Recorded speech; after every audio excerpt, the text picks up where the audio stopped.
알겠습니다. 네, 시청자 여러분, 그동안 모습 보이지 않아서 건강 이상설 제기됐던 이 북한 김정은 위원장 지난 주말 사이, 그러니까 지난 정확히 1일 공식 석상의 모습을 드러냈습니다.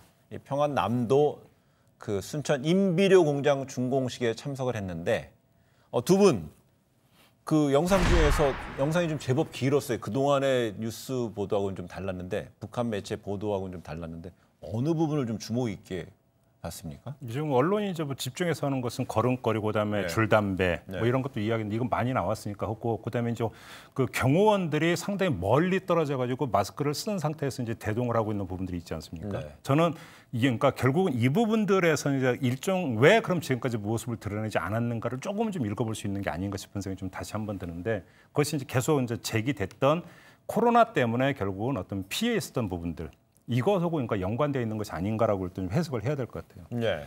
제가 볼 때는 이제 의료적인 문제가 전혀 없진 않았던 것 같고, 다만 20일 동안 이렇게 잠적을 했던 그 상황에서 북한은 바깥 세상, 다른 나라의 정보기관, 다른 나라의 정치인들을 좀 시험할 수 있는 기회가 된 거죠. 그러니까 그거 항상 그게 있습니다. 이 북한의 최고 지도자들이 잠적하면서 여러 가지 그 정보를 좀 흘린다는 거예요. 근데 이런 정보가 바깥 세상에 어떤 루트를 통해서 어떻게 나가는지 그런 걸 테스트할 수 있는 굉장히 좋은 기회거든요. 네. 이를테면 이번에 세계 굴지의 언론도 이제 오보를 했고, 그다음에 우리나라 국내 정치인들도 또 오보를 했죠. 네. 오보도 하고 오바도 했죠. 그렇기 때문에 이 북한 내부 사정에 대해서 바깥에서 이렇게 이런 그 뉴스들을 만들고 있구나. 네. 뭐 이런 경로를 통해서 나가고 있구나. 이런 거를 굉장히 테스트한다는 겁니다. 그래서 우리는 너무 북한에 대해서 저기 근거 없는 이런 뭐 뉴스를 퍼뜨린다든지 발언을 한다든지 이건 잘못된 일이죠. 네. 근데 여기서 보면 또 이 관련해서 비료 인공장 공장 시찰하는 데서 그 카트 있잖아요. 카트 등장했는데 그 뭐 10인승 이상 타는 카트를 두고 김 위원장 건강 의혹 관련해서 제기했던 뭐 미래통합당 태영호 당선인은 그것에 대해서도 또 해석을 좀 달리했었다가 또 사과에 나서게 됐어요. 그 이제 카트가 이제 노란색 카트가 이래서 이제 그 선친인 김정일 국방위원장의 뇌졸중을 잠깐 앓고 이제 다시 나왔을 때 그걸 타고 있었는데 거의 동일한 카트가 등장을 했으면 결국은 김정은 위원장도 뭔가 거동이 불편하기 때문에 카트를 이용한 것 아니겠느냐, 뭐 이런 지금 추론인데요. 근데 그거는 사실은 그거보다 더 확실한 것은 뭐냐면 걸어 다녔지 않습니까? 네. 그렇잖아요. 걸어 다니면서 그래서 그러면 걸음걸이까지 다 분석을 하잖아요. 근데 걸음까지까지 분석을 했는데 거기서 특이 어떤 상황이 없다라고 하는 전문가 이미 분석까지 나왔으면 카트가 그렇게 좀 중요한 것이냐? 그다음에 그 카트라고 하는 것은 별로 그렇게 좋아 보이지도 않던데, 그러면 그 위원장 전용 카트가 그러면 위원장이 이동을 할 때마다 비행기로 싣고 그러니까 옮겨 다니는 겁니까? 그래서 저게 무슨 방탄 차량급 카트입니까? 그게? 제가 볼 때는 저거 하나를 가지고 다시 건강 이상설의 근거로 삼는 것 자체가 또 한 번의 어떤 억측 시나리오일 수도 있다. 저는 이걸 좀 알았으면 좋겠어요, 정말. 저 뭐 카트 관련해서는 그 조금 전에 김정일 국방위원장 뇌졸중 관련된 시점 2008년도 얘기고, 그렇죠. 김정은 위원장 시절인 2012년도에는 또 평양 지역 뭐 민속촌에서도 김정은 위원장이 본인이 저 카트 탄 모습도 공개가 돼서. 근데 이거는 뭐 얘기가 좀 안 되는 게, 저도 우리 저 국방위원 때도 그렇고 외통위원들도 그렇고 어디 그 현장 그 공장 같은 데 가면 저희도 카트 타고 돌아다녀요. 네. 공장이 큰 넓은 경우에는. 그래서 이제 그런 상황에서 저희가 보니까 이제 보도 이후에 저희가 주목했던 것은 청와대 고위 관계자가 김정은 위원장에 대해서 가벼운 시술, 그러니까 수술조차가 아니고 시술도 받지 않았다 이렇게 말했어요. 근데 근거는 밝히지 않는다고 그랬는데 청와대에서 뭐 다양한 억측이 나오니까 또 거기에 대해서 김정은 위원장의 그 영상이 공개된 이후에도 또 구구한 억측이 나오니까 이렇게 강하게 얘기를 했을 수도 있는데 시술까지 안 받은 건 확인이 돼서 한 걸 거 아니에요? 그러니까요. 그러니까 지금 이거잖아요. 그러니까 그 김정은 건강 이상설이 돌았을 때 우리 정부 당국은 일관되게 특이 동향이 없다. 그다음에 확신한다, 자신한다라고 하는 어떤 그 말까지 덧붙였어요. 근데 문제는 더 이상은 밝힐 수가 없었죠. 왜 그러냐면 그 정보 루트가 공개가 되기 때문에 밝힐 수가 없는 거잖아요. 그래서 거기서 어떤 그 정부의 어떤 답답함이 저는 묻어 있었다고 생각을 하는데 그럼에도 불구하고 특이 동향이 없다라는 얘기를 반복하면서 확신 자신이란까지 강조를 했으면 일정하게 그거를 그러니까 그 김정은 위원장의 정보에 대해서 가장 내밀한 정보에 접근해 들어갈 수 있는 모든 인프라는 정부를 따라갈 때는 아무 데도 없는 거잖아요. 예. 그다음 일정하게 그거에 대해서 일단 믿고 그것이 결정적으로 뒤집어는 뭐가 있으면은 합리적 의심이라면 제기할 수 있겠지만 그게 아니라면 좀 어떤 그 자체를 존중할 부분이 있어야 된다고 생각하는데 그게 아니었다는 데 문제가 있고요. 근데 저는 왜 한 번 실수해서 배우지 않는지를 모르겠어요. 요번에 그것이 건강 이상설이 잘못 짚었다는 게 확인이 됐어요. 근데 확인이 됐는데 그러니까 잘못했습니다라는 이야기가 나오기도 전에 여기에 뭐 까만 그러니까 그러니까 뭐가 하나가 있다고 뭔가 동맥 주사바늘 자국 같다. 저는 주사바늘 자국이 그렇게 큰 거 처음 봤어요, 일단. 근데 문제는 그걸 떠나서 네. 지금 시술을 받은 적이 없다고 그래서 정부가 나왔는데 또 정부가 뭔가 숨기는 거 아니냐. 이런 식으로 가버리면 이건 2라운드거든요. 그럼 네. 1라운드에서 그럼 도대체 뭐를 배웠느냐. 한번 대답 좀 해봐라. 저는 이 말씀을 드리고 싶어요.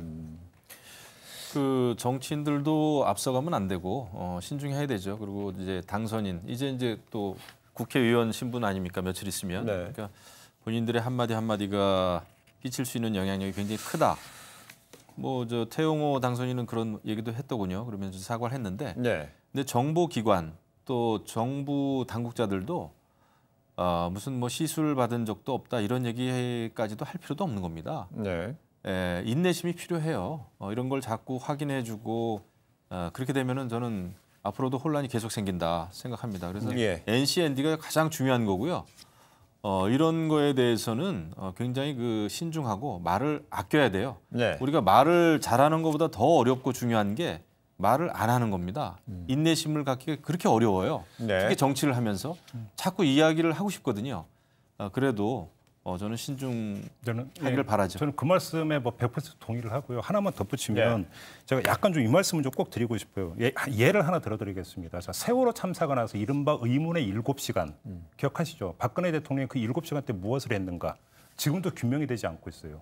자, 특조위에서 조사를 했고 국회에서 청문회까지 했어요. 수사까지 했어요. 근데 아직도 안 밝혀지고 있어요. 자, 여기서 제가 두 가지를 말씀을 드리고 싶어요. 첫째, 왜? 거의 접근이 너무나 제한돼 있기 때문에 그때 당시 청와대에 근무했던 사람들도 거의 몰라요. 자, 그럼 한번 여기서 제가 아주 단순 무식하게 반문을 던져볼게요. 네. 그러면 당시 박근혜 대통령의 어떤 그 동선에 대한 거와 김정은 위원장의 동선에 대한 것을 한번 비교를 해보자. 그럼 아는 사람이 몇 명이나 될까? 근데 도대체 다만 북한 출신이라는 그 이유 하나로 이 사람은 정통한 소유통을 갖고 있을 것이기 때문에 알 수도 있다라고 하는 가정이 도대체 어떻게 성립이 되는가. 그래서 태용호 당선인이나 지성호 당선인은 북한 출신이기 때문에 상당한 고급 정보에 접근해 있을 것이니까 맞을지도 몰라라고 해서 받아쓰고 있는 언론의 행태도 문제가 있다. 예. 이 점을 하나를 꼭 얘기하고 싶고요. 거기서 확인차 하나만 더 말씀드리면 저는 그래서 대한민국에서 살았고 언론에 종사했는데 제가 외국에 갔어요. 외국의 어떤 언론이 당신은 대한민국 출신이고 언론인 출신이니까 박근혜 대통령의 의문의 7시간 알 수 있지 않느냐. 한번 얘기해봐라. 카드라 통신 하나를 제가 얘기하면 그거는 거기 가서 정보가 됩니까? 아니지 않습니까? 근데 왜 그걸 다 받아쓰냐라는 거예요. 제 얘기는. 뭐 이런 식의 반론도 가능할 것 같아요. 예전에는 그 북한에 대해 은둔의 왕국이라는 표현을 외신에 흔히 썼고 우리 남측 정부에서도 반대는 안 했었잖아요. 그만큼 북한에 대한 정보의 어떤 접근이 대단히 제약이 돼 있고 크게 제한이 돼 있는 상황에서 그나마 탈북했던 태용호라는 당선인은 고위 공직을 역임했고 지성호 씨도 뭔가 어떤 네트워크가 있을 걸 보니까 그나마 제한된 정보 취득 환경에서는 저 지금 화면에 나간 두 인물이 내세우는 대북 소식 등에 대해서 그만큼 조금이라도 신뢰를 좀 더 더해서 그랬지 않았을까요?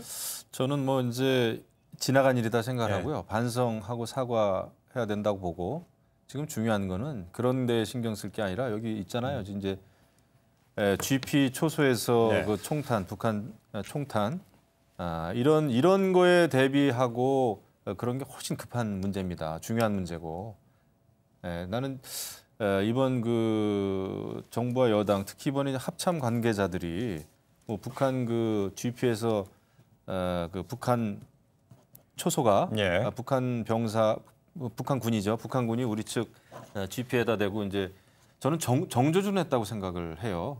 그 네 발의 총탄 흔적이 이제 탄착군을 형성했다 그러는데 네 발만 쐈는지 몇 발을 쐈는지 아직도 알지 못하죠. 그런데 이것을 우리 군이 이 자꾸 북한의 이건 우발적인 사고다라고 이제 몰아가는 게 네. 저는 굉장히 걱정이에요. 알겠습니다. 근데 지금 우리 군뿐만 아니라 미국의 폼페이오 국무장관도 북한의 이번 GP 쪽에 쏘서 우리 남쪽에 넘어온 것에도 우발적인 사고로 본다고 했잖아요. 그렇습니다. 그렇다면 이번 김정은 위원장의 건재가 영상을 통해 공개된 이후에 북미 간에 교착돼 있던 협상 우선 다시 단추를 꿰 수 있을지 어떨까요? 솔직히 얘기해서 쉽지는 않아 보입니다. 예를 들어서 이제 지금 유엔사 차원에서 아마 이제 조사에 나서는 것으로 제가 알고 있는데요. 그래서 일단 조사 결과가 나와 봐야 이것이 말 그대로 오발 사고인지 아니면 의도적인 도발인지 이것이 확인이 되겠죠. 그런 상태에서 섣부른 예측은 하지를 않겠습니다만 다만 오히려 이런 것이 전화위복이라고 매개가 돼가지고 계기가 돼서 공동조사 한번 해보자. 그럼 우리 대화를 해야 되지 않느냐? 판문점에서 만나자. 이런 식으로 차근차근 어떤 스텝 밟아가면서 다시 대화의 물꼬를 틀 수도 있겠지만 그것은 사실 희망적인 하나의 시나리오이고 오히려 예를 들어서 지금 한미 그러니까 연합훈련이라든지 만약에 이런 것들이 재개가 되고 제가 알기로는 5월에 아마 북한도 정규 훈련 기간인 걸로 알고 있는데요. 이런 여러 가지 어떤 군사적 일정을 고려를 해보면 그런 어떤 대화 테이블이 바로 가동이 될 가능성은 오히려 더 낮아지는 거 아니냐. 일단 이렇게 좀 봐야 될 것 같습니다. 근데 이거는 북한의 9.19 남북 군사 합의에 대한 정면 도발인데다가 정면 위배인데다가 이게 자꾸 우발적인 사고다 이렇게 북한군 입장에서 어떻게 우리 군이 이야기를 하는지 모르겠고요.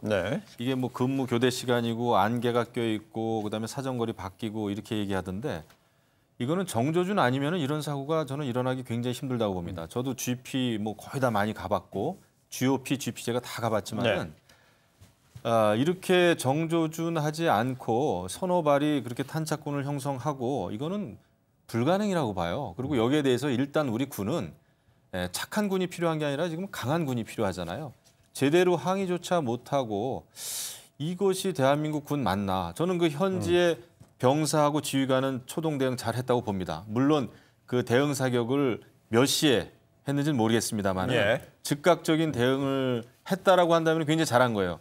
하지만 이게 우발적인 사고라고 자꾸 이야기하면 만약에 우리 병사가 사망이라도 했으면 이거 어떻게 누가 책임질 겁니까? 그거는 어떻게 해석을 할 거예요? 일단 그 말씀 맞고요. 다만 이제 군 통신을 통해서 항의를 한 것으로 일단 저는 알고 있고요.